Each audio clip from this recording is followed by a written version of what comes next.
Saudações, eu sou Chad e é hora de eu compartilhar meus pensamentos sobre o clássico debate entre cavaleiro e samurai. Agora, existem muitas opiniões e sentimentos por aí sobre essa questão. Quem venceria, o cavaleiro ou o samurai? Alguns acham que é inútil, e alguns até vão além disso e acham que é uma pergunta insultuosa a se fazer. Para mim é apenas uma pergunta divertida e nerd. É como questionar quem venceria, o Hulk ou o Superman. Quem venceria em um confronto? Um cavaleiro medieval ou um samurai? Então eu não acho que há algum mal em se perguntar sobre essa questão. Claro, a forma como fazemos isso pode levar a equívocos quando as pessoas dizem que o cavaleiro ou o samurai venceriam por serem melhores.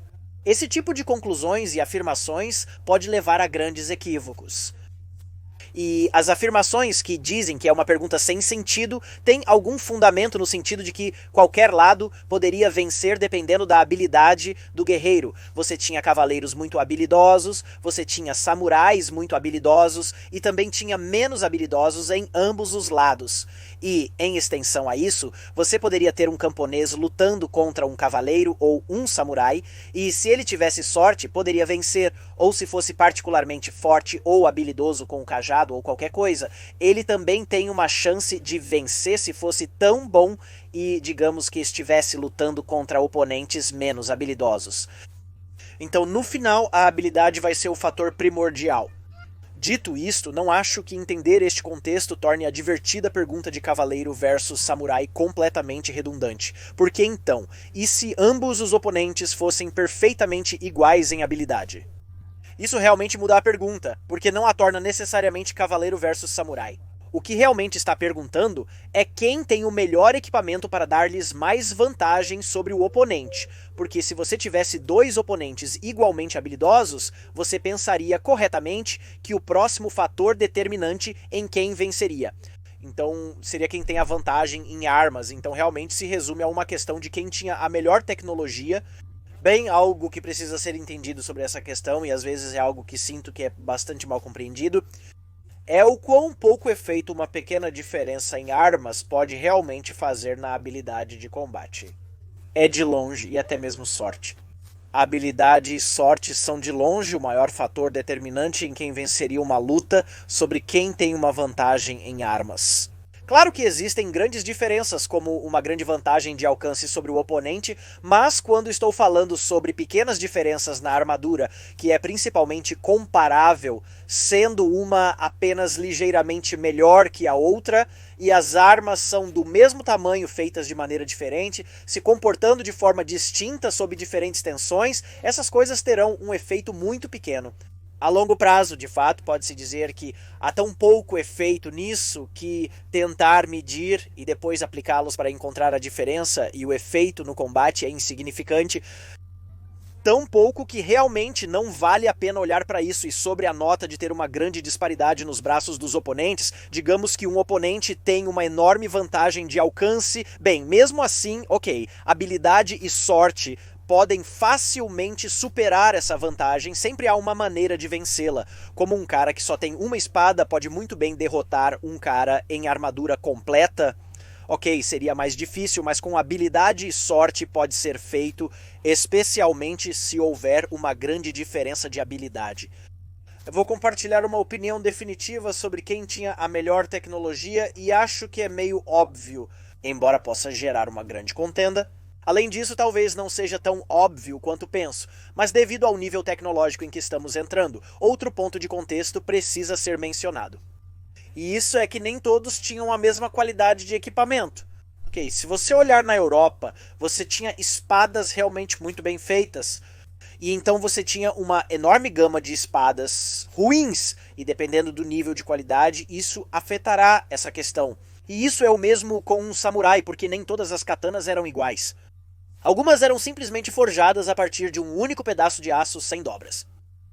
Então, na minha análise, vou considerar o melhor, comparado ao melhor.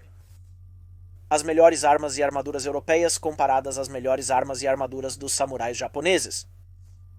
E como eu disse, eu meio que sinto que é óbvio, especialmente quando você olha para o tipo real de qualidade que existia nos dois períodos históricos. Os cavaleiros na Europa tinham melhores armaduras e armas do que os samurais. A tecnologia das armaduras era mais avançada, cobrindo mais partes do corpo. Era tão articulada quanto, a meu ver. Eles possuíam uma tecnologia de fundição superior para eliminar mais impurezas, resultando em aço de melhor qualidade. E eles também sabiam como fazer aço mola endurecido, que é, na minha opinião, muito melhor do que os tipos de têmpera diferencial que você tem em espadas samurais. Como mencionado, aço mola versus uma espada de aço temperado diferencialmente. A diferença em combate realmente não vai ser enorme. Como isso, os tipos de aço só ganham grande importância quando a espada é submetida a um enorme estresse, e isso só aconteceria se você estivesse usando sua espada incorretamente e seria mais incomum do que comum. No uso geral de espadas, contanto que a espada seja forte o suficiente e útil, ela fará o trabalho, e a diferença no aço, na verdade, não vai fazer uma grande diferença. Mas na Europa, eles tiveram mais evolução e inovação de armas e armaduras, o que produziu uma variedade maior de armas. Eles tinham mais armas que eram focadas e projetadas para combater especificamente armaduras, onde os samurais não tinham. Olhe para a massa, o martelo de guerra, o machado de haste. E então, se todas as coisas fossem iguais, tanto o cavaleiro combatente quanto o samurai fossem de habilidade igual, e eles tivessem quantidades iguais de sorte ao seu lado, e realmente se resumisse a quem tinha a vantagem em seus braços e armas. Sim, definitivamente o cavaleiro, absolutamente. Agora, se alguém vai dizer, não é justo considerar ambos os oponentes de habilidade igual, porque os samurais têm artes marciais e eles eram geralmente mais habilidosos que os cavaleiros. Balela, ok? Não, isso é completamente falso. Esqueça isso. Havia artes marciais facilmente tão eficazes e comparáveis na Europa quanto no Japão quando se trata de esgrima e técnicas gerais de combate, e elas eram facilmente tão sofisticadas quanto uma a outra.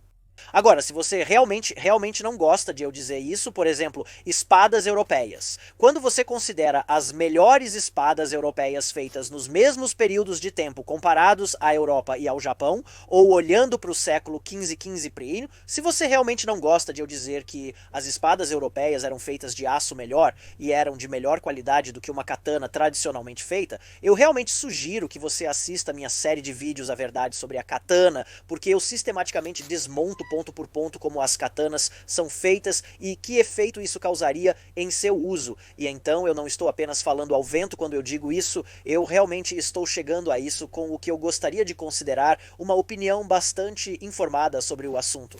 Agora eu estou compartilhando minhas opiniões em relação a cavaleiros versus samurais. Isso significa que eu acho que os cavaleiros são universalmente melhores que os samurais? Não, eu não acho. E eu não acho que os samurais são universalmente melhores que os cavaleiros, porque, como eu disse, a maior coisa que afetará o resultado de uma luta seria a habilidade e a sorte. E com isso em mente, eu acho que cavaleiros e samurais têm igualmente tanta chance um sobre o outro de se vencerem. E se você tentasse dizer quem venceria em uma guerra total, bem, isso é realmente algo muito diferente. Essa é uma pergunta diferente porque então precisaríamos olhar para as táticas de guerra, como as diferentes culturas lidavam com os cercos e escaramuças e como eles, você sabe, realizavam táticas de campo de batalha e tudo mais.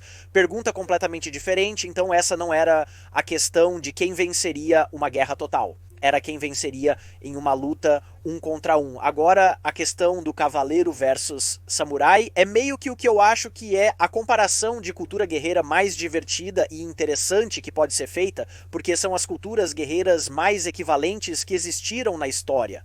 Se você olhar para outras culturas guerreiras, como, digamos, e eu realmente deveria dizer talvez outras profissões guerreiras, porque dizer cultura guerreira pode ser enganoso, como viking. Viking não era uma cultura guerreira, era mais uma profissão. Mas ainda assim, se você olhasse para os vikings e também pudesse comparar, jogar na mistura os espartanos e tal, quem venceria? Em uma batalha entre cavaleiro, viking, espartano e samurai, na minha opinião, o cavaleiro e o samurai sairiam vitoriosos sobre os demais. Por causa da armadura é uma grande razão e tecnologia geralmente melhor. E se você quiser outro fator para explicar por que cavaleiros e samurais se destacariam em relação a outras tradições de guerreiros e profissões similares, considere a cavalaria. Cavaleiros e samurais usavam cavalos porque são tradições culturais de guerreiros que existiram mais tarde na história, tinham tecnologia melhor e empregavam a cavalaria. em uma extensão maior e os vikings não usavam cavalaria, ok? Vikings e espartanos estariam em grande desvantagem em armas e cavalaria se enfrentassem cavaleiros e samurais no campo de batalha.